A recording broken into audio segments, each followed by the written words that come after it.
მე ხა როგორც ვხედავ მაგალითად ეგ არის, რომ ანუ ის სწორება, რაც უნდა რომ ადამიანს გამოვლინდეს მის გარშემო, ხო?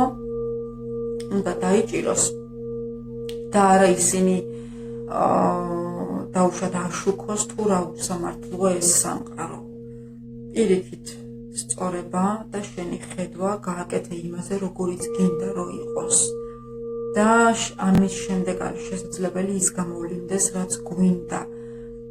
არ არის აუცილებელი, რომ ვაძაგოთ ის თუ როგორ ცუდად იქცევა, რომ მისი ბრალია, როგორი არასამართლიანია. პირიქით, სიყვარულით წამოდი და ის გააკეთე, როგორც მიგაჩნია სწორად. ანუ ის ენერგია, შენი ძვირფასი სასიცოცხლო ენერგია, იმაში დახარჯე, რაც გინდა რომ გამოვლინდეს, უფრო სარგებლიანი იქნება.